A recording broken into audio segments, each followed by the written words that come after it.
بڑی طاقتیں ہیں، بڑے ممالک ہیں، ان کا ایک منافقت ہے، لیکن جو وہاں کی عوام ہے، انفرادی لوگ ہیں، اچھے لوگ جو ہیں، وہاں کی خود اپنی کمیونٹی ہے، وہ متشدد نہیں ہے، وہ تو اسلام کو سمجھنا چاہتے ہیں، ان کو تو یہ موقع ہے کہ ان کو اسلام کی دعوت دی جائے۔ اسلام کے خلاف ان کا ذہن وہ پروپیگنڈا کیا گیا، پروپیگنڈے سے بنایا گیا، میڈیا وار سے بنایا گیا۔ تو اب ہمارے جو اسکالرز ہیں، ہمارے جو علماء کرام ہیں، مذہبی لیڈران ہیں، ان کے لیے ایک سوچنے کی بات ہے کہ آپ نے مغرب کے لوگوں کو دعوت دینے کے لیے ان کی زبانوں میں کتنا اسلام کو آپ نے بیان کیا، کتنی اسلام کی تشریح کی۔ تو ہماری طرف سے کمیاں ہیں، دعوت میں ہم نہیں جا رہے ہیں، تو اس لیے ہماری طرف سے اس واقعے کو دیکھ کر بہت سے لوگوں کے دل نرم ہیں، وہ اسلام کو سیکھنا چاہتے ہیں۔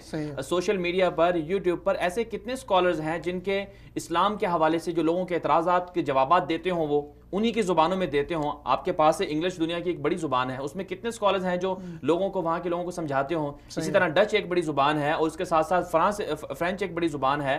تو یہ ساری یہ بڑی زرخیز زمین ہے۔ عیسائی جو ہیں ان کو پتہ ہے، ان کو جس طرح ان کے چرچ نے سمجھا دیا، جس طرح ان کے لوگوں نے سمجھا دیا، مسلمانوں سے ان کو خود جان بوجھ کے دور رکھا ہوا ہے۔ تو ہمیں چاہیے کہ ہمارے علماء کرام کو چاہیے کہ ایسے لوگوں کو آگے لائیں جو دعوتی میدان میں اس طرح کی چیزیں کریں کہ انہی کی زبان میں اسلام کی تعلیمات کو، مسلمانوں کے کردار اور اخلاق کو بتائیں۔